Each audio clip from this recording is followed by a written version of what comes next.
What if I told you that your entire life, this grand, serious, and often rather anxious business you're involved in, is all based on a single fundamental mistake? A magnificent, beautiful, and utterly charming mistake. And what if the secret to it all wasn't to finally solve some great big complicated puzzle, but to simply realize there was never a puzzle to begin with? You are, at this very moment, probably waiting, aren't you? Your mind is a few steps ahead of you, already solving the next thing. You're listening to me, but a part of you is also composing the letter you need to send later. It's replaying that slightly awkward thing you said yesterday. Or it's anxiously scanning the horizon of your future for the next problem to solve. Your life is being lived in the tense, nervous space between a question and its answer. What should I do with my life? Am I successful enough? Does she love me? Will I be happy? You are like a person standing in a vast, beautiful, sun-drenched meadow. But you spent your entire existence staring down at a single complicated knot in the grass, desperately trying to untie it, convinced that everything depends on it. And the most astonishing part? You tied the knot yourself. You are both the prisoner and the jailer. The problem and the frustrated problem solver.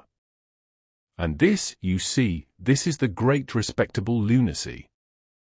We have mistaken the vibrant, breathing, musical reality of life for a schematic diagram. We are so busy reading the map we've drawn that we have forgotten to feel the wind on our skin or to look at the actual territory, this stunning, mysterious, and utterly problemless present moment. I mean, just look at us. We're all rushing around in a great global panic as if it were absolutely necessary to achieve something beyond ourselves before the final curtain falls. We have this idea, you see, this deeply ingrained story that we're on a journey, a pilgrimage with a serious purpose at the end. We're on a path from point A, which is birth, to point B, which is death.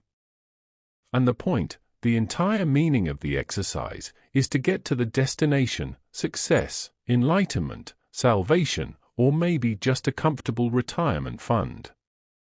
And so we get a good education to get a good job to get a good retirement so we can finally relax someday.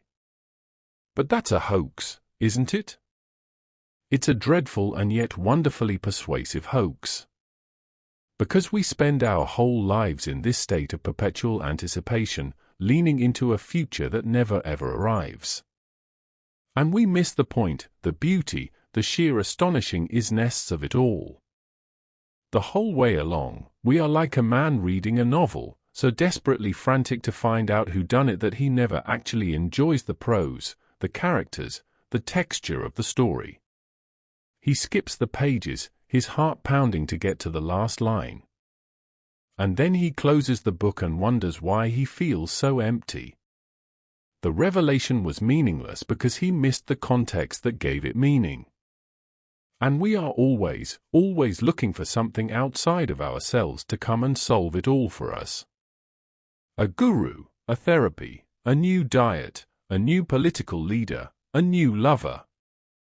We imagine that the solution to life is like a key that fits a lock, and if we can just find the right key, click, the door will swing open and we will be home.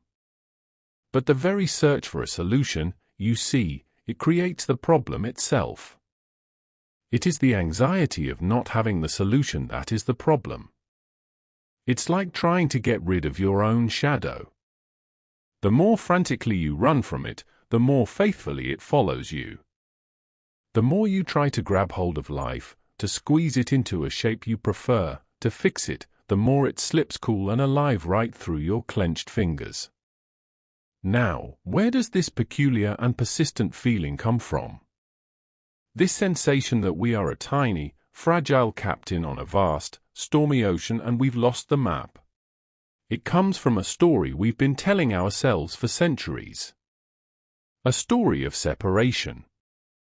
We have come to believe, with a conviction that feels like bedrock, that we are a distinct I, a ghost inside a machine, a solitary consciousness peering out from behind our eyes, trapped in this bag of skin, separate from everything we see. I in here, the world out there. And this I feels vulnerable. It feels like it has arrived in a universe that is at best indifferent and at worst hostile. And so what is the first task of this lonely I? To secure its position. To build walls. To figure it all out. We become the architects of our own cage. We see life as a vast, complex equation that we must solve correctly or face dire consequences. We must solve the problem of what to do for a living. The problem of who to love. The problem of what we are. We turn our own existence into a mathematical examination, and we live in a state of low-grade perpetual fear that we are about to be found out, that we are going to fail. But consider this. Does a wave arrive at the ocean? Does a leaf apply to the tree? Does a star struggle to be shiny? The question is absurd. The wave is the ocean waving. The leaf is the tree leafing. The star is the universe shining. And you? You are not a stranger here. You did not come into this world. You came out of it just as an apple comes out of an apple tree. Think of your own birth. Was that an arrival? Or was it an unfolding, a manifestation? For 9 months, you were the activity of your mother's body. You were her blood, her breath, her food. You were not a passenger. You were the process. And then at a certain point, the process changed its rhythm. You emerged. But you did not cease to be the universe. You simply began to operate in a new, spectacularly interesting way. You began to breathe air directly. You began to see light with your own eyes. But the air was always there. The light was always there. You didn't enter the universe. You became a new aperture through which the universe could behold itself. This is not just a pretty metaphor. It is the literal, scientific, and mystical truth.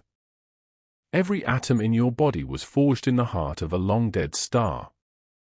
The calcium in your bones, the iron in your blood, the carbon that forms the foundation of your very DNA. All of it is stardust. You are not just in the universe. The universe is in you. You are it. So when you set yourself against life, when you see it as a problem to be solved, what are you doing? You are the universe struggling against itself.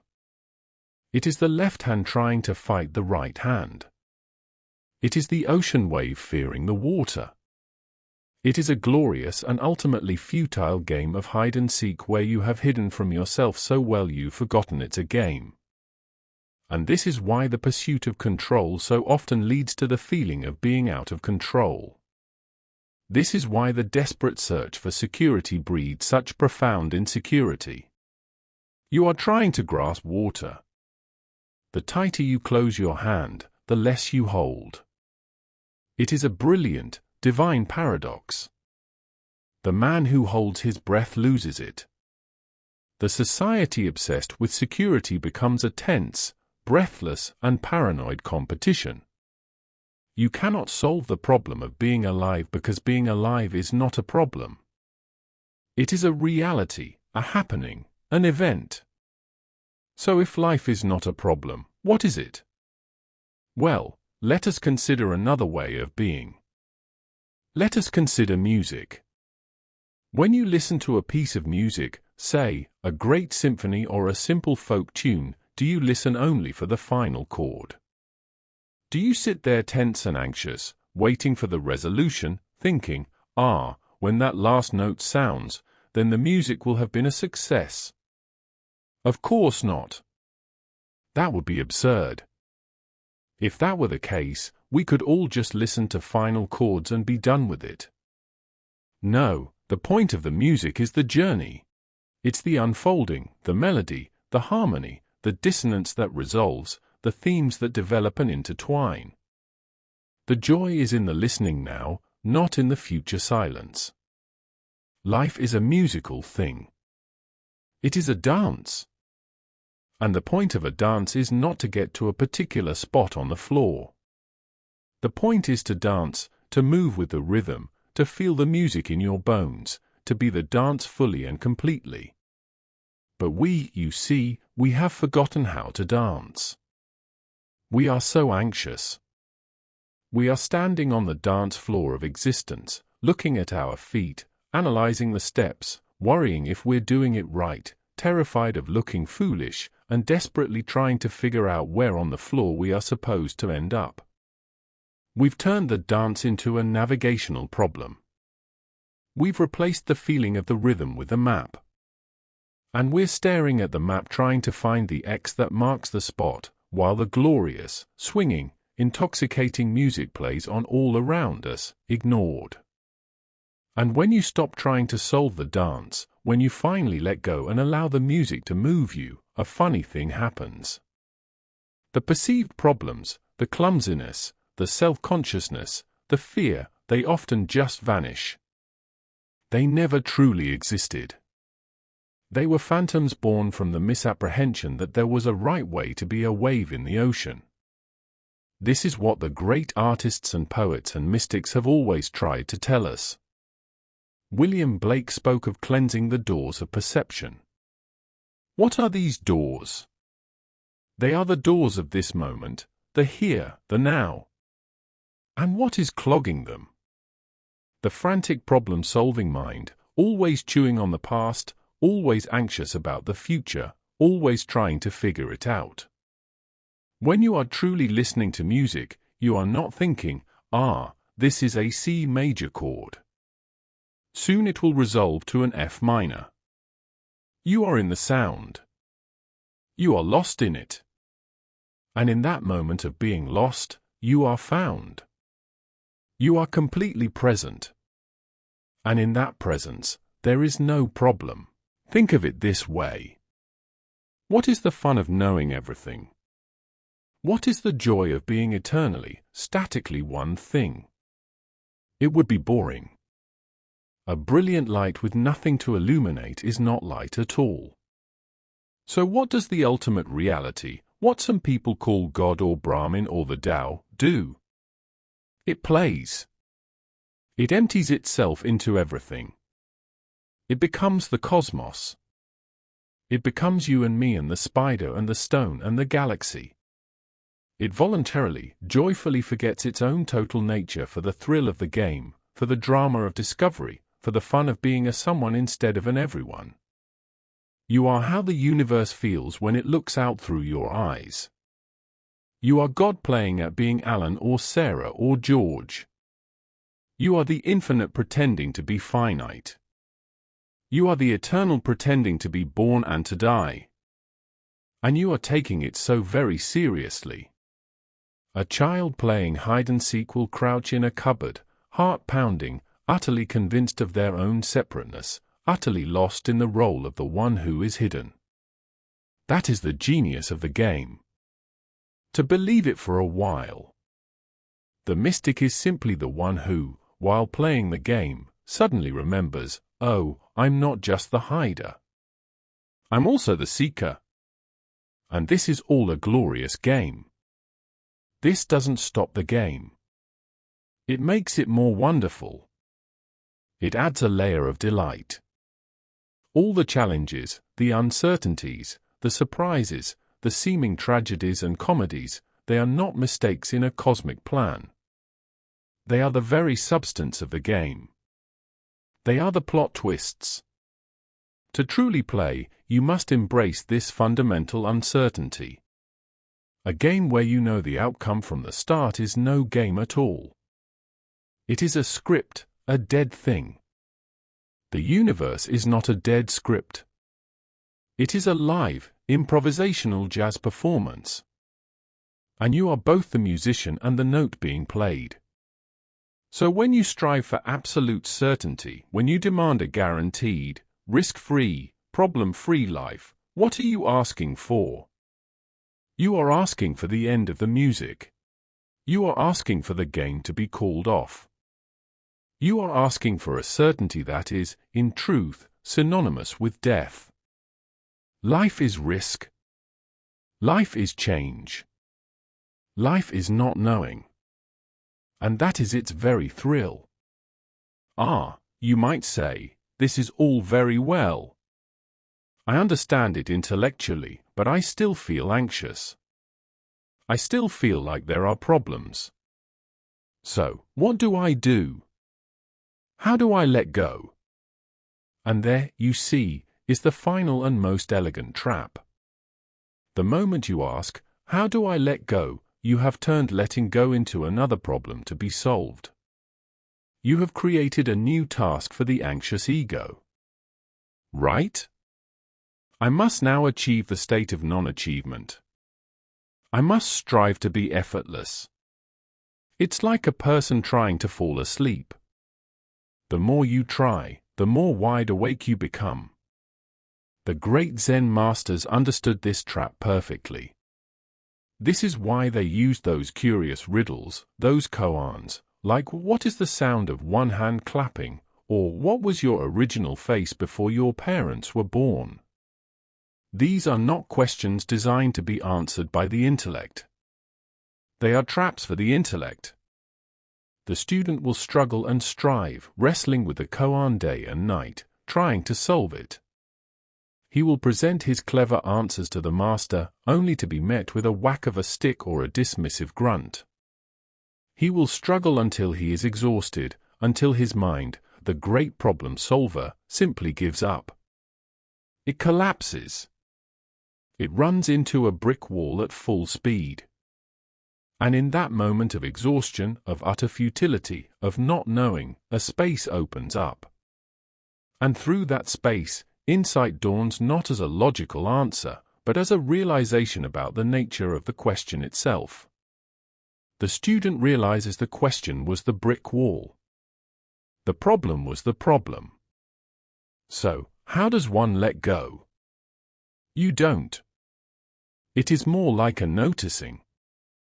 It is like when you have been gripping something very tightly for a very long time, a rope, a belief, a grudge, and your hand, quite on its own, simply grows tired. The grip fails. The release happens to you. It is not something you do. It is like swimming. If you are thrashing about in the water trying to grasp it, you will sink. You will panic. But if you relax, if you stop fighting, if you trust the water, you find that it holds you up. The water is life itself. It is the Tao, the flow, the eternal present. The more you relax into it, the more it supports you. The effort is in the thrashing, not in the floating. This is not a passivity. It is a profound kind of activity. It is the activity of a tree growing or a cloud forming. It is Wu Wei, the Chinese principle of action through non-action, of doing without straining. It is the dancer who has become the dance, so that there is no longer a dancer in a dance. There is only the dancing.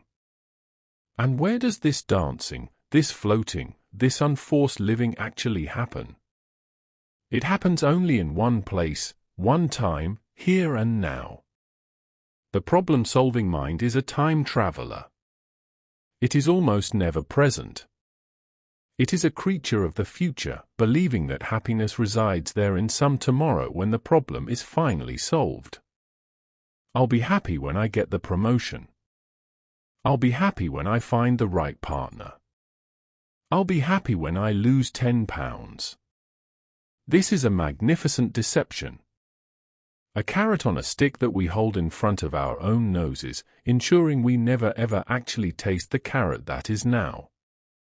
Happiness, peace, reality, they exist only in the present moment. The future is a concept.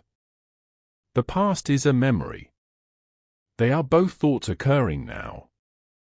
The only reality you ever actually experience is this eternal, flowing present. So, to be present means to bring your attention back from its frantic time traveling and to place it on what is actually happening. Not on the story you are telling yourself about what is happening, but the raw sensation itself. Feel the warmth of this cup in your hand. See the subtle variations of color in the liquid. Smell the aroma. Don't label it tea. Experience the smell itself. Listen to the sound of my voice. Not just the words, but the tone, the rhythm, the spaces between the words. Feel the weight of your body in your chair, the air on your skin. These are not problems. This is reality. This is what is actually going on. And when you engage with these simple, ordinary, miraculous details, a funny thing happens. The noisy problem-solving mind begins to quiet down. It's like a pond of muddy water. If you keep stirring it, it stays cloudy. But if you let it be, if you just leave it alone, the sediment slowly settles and the water becomes clear, and you can see all the way to the bottom.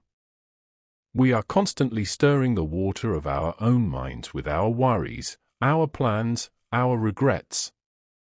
Wisdom is not about adding a magic chemical to clear the water. Wisdom is simply about letting it settle.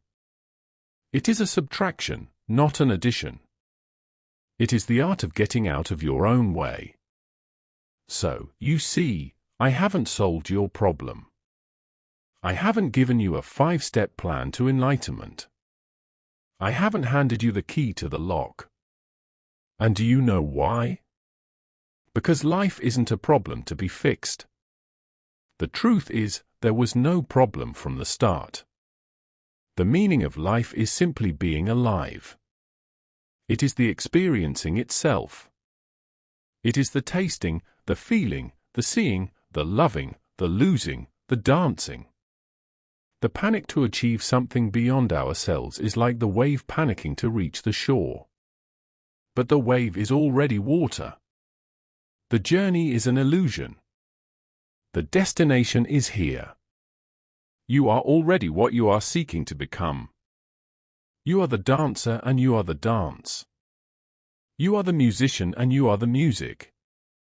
You are the universe experiencing itself in a breathtaking, temporary, and utterly unique form. There is no final chord to wait for because the music is eternal. It may change its rhythm, its key, its melody, but it never stops. So, what is the point of it all? The point is the pointlessness. The meaning is in the meaninglessness. It is a dance for the sake of dancing. A song for the sake of singing. A game for the fun of playing. You don't have to go anywhere. You don't have to become anyone. You are already there. You are already it. So relax. Let go. Not as a task, but as a tired hand finally releases its grip. Fall into this moment. Trust the water of life to hold you. And listen. Can you hear it? The music is playing. It has always been playing. So, enjoy the dance.